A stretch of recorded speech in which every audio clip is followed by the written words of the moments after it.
Welcome to my YouTube channel. Next നമ്മൾ നോക്കാൻ പോകുന്നത് SLC പരീക്ഷയിൽ സോഷ്യൽ സയൻസിൽ ചോദിക്കാവുന്ന ഏറ്റവും ഇമ്പോർട്ടൻ്റ് ആയിട്ടുള്ള ചോദ്യമായിട്ടുള്ള സുഭാഷ് ചന്ദ്രബോസും INAയും ഇത് സംബന്ധിച്ച ഒരു ചോദ്യം എന്തായാലും 3 മാർക്കിന് നമുക്ക് പ്രതീക്ഷിക്കാം. അങ്ങനൊരു ചോദ്യം വന്നാൽ നമുക്ക് എന്തൊക്കെ എഴുതണം അതുമായിട്ട് സംബന്ധിച്ച കാര്യങ്ങൾ നമുക്ക് അനലൈസ് ചെയ്ത് നോക്കാം. ഡൽഹി ചലോ, ഇന്ത്യയുടെ സ്വാതന്ത്ര്യത്തിനായുള്ള അവസാന യുദ്ധം ആരംഭിച്ചിരിക്കുന്നു. രാഷ്ട്രപിതാവേ, ഇന്ത്യയുടെ മോചനത്തിനായുള്ള ഈ വിശുദ്ധ യുദ്ധത്തിൽ ഞങ്ങൾ അങ്ങയുടെ അനുഗ്രഹങ്ങൾ തേടുകയാണ്. 1944 ജൂലൈ 6 ആസാദ് ഹിന്ദ് റേഡിയോ വഴി സുഭാഷ് ചന്ദ്രബോസ് ഗാന്ധിജിയെ അഭിസംബോധന ചെയ്ത് നടത്തിയ പ്രസംഗത്തിലെ വാക്കുകളാണിവ. ഇന്ത്യയുടെ സ്വാതന്ത്ര്യത്തിനായി തികച്ചും വേറിട്ട വഴി സ്വീകരിച്ച നേതാവായിരുന്നു സുഭാഷ് ചന്ദ്രബോസ്. 2 തവണ കോൺഗ്രസിൻ്റെ പ്രസിഡന്റായ സുഭാഷ് ചന്ദ്രബോസ് പിന്നീട് ഗാന്ധിജിയുമായുള്ള അഭിപ്രായ വ്യത്യാസത്തെ തുടർന്ന് കോൺഗ്രസിൽ നിന്ന് രാജിവെച്ച് ഫോർവേഡ് ബ്ലോക്ക് എന്ന പാർട്ടി രൂപീകരിച്ചു. അപ്പോൾ ഫോർവേഡ് ബ്ലോക്ക് എന്ന പാർട്ടി രൂപീകരിച്ച വ്യക്തി ആര്? സുഭാഷ് ചന്ദ്രബോസ്.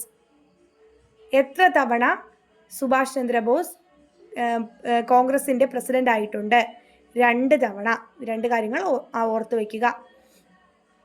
പിന്നെ എന്താണ് INA? Indian national army.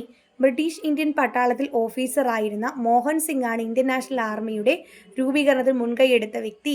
പിന്നീട് സുഭാഷ് ചന്ദ്രബോസ് INAയുടെ നിയന്ത്രണം ഏറ്റെടുക്കുകയുണ്ടായി. INAയുടെ പ്രവർത്തനങ്ങളിൽ സ്ത്രീകളുടെ പങ്കാളിത്തം വളരെ വലുതായിരുന്നു. റാണി ഝാൻസി റെജിമെന്റ് എന്ന പേരിൽ വനിതാ വിഭാഗവും പ്രവർത്തിച്ചിരുന്നു. ഇതിന് നേതൃത്വം നൽകിയത് മലയാളിയായ ക്യാപ്റ്റൻ ലക്ഷ്മി സൈഗാൾ ആയിരുന്നു. INAയിലെ മറ്റൊരു മലയാളിയായിരുന്നു വക്കം അബ്ദുൽ ഖാദർ. അദ്ദേഹത്തെ ബ്രിട്ടീഷുകാർ തൂക്കിലേറ്റി. ഇനി 2ാം ലോക യുദ്ധകാലത്ത് സിംഗപ്പൂരിലെത്തിയ സുഭാഷ് ചന്ദ്രബോസ് ഇന്ത്യൻ നാഷണൽ ആർമിയുടെ INAയുടെ നേതൃത്വം ഏറ്റെടുത്തു. INAയെ പുനഃസംഘടിപ്പിച്ച അദ്ദേഹം ജപ്പാൻ പട്ടാളത്തോടൊപ്പം ഇന്ത്യയിലേക്ക് മാർച്ച് ചെയ്തു. എന്നാൽ ബ്രിട്ടീഷ് പട്ടാളത്തിൻ്റെ കനത്ത ചെറുത്തുനിൽപ്പിനെ മറികടക്കാൻ അദ്ദേഹത്തിൻ്റെ ശ്രമങ്ങൾക്ക് കഴിഞ്ഞില്ല. ലക്ഷ്യം നേടുന്നതിൽ വേണ്ടത്ര വിജയിച്ചില്ലെങ്കിലും സ്വാതന്ത്ര്യ സമരത്തിൻ്റെ അവസാന ഘട്ടത്തിൽ ജനങ്ങളിൽ ആവേശം സൃഷ്ടിക്കാൻ INAയ്ക്ക് കഴിഞ്ഞു.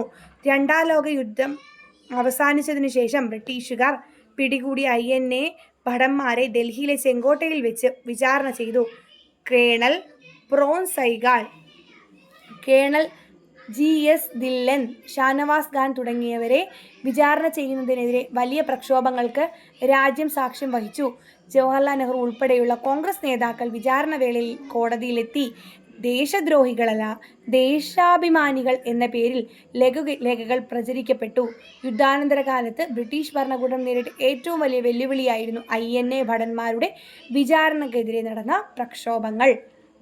അപ്പോൾ ഇത്ര കാര്യങ്ങളാണ് ഈ ഒരു സുഭാഷ് ചന്ദ്രബോസിനെയും INAയെ പറ്റി ചോദിക്കുമ്പോൾ നമ്മൾ എഴുതേണ്ട പോയിന്റ്സ്. Thank you.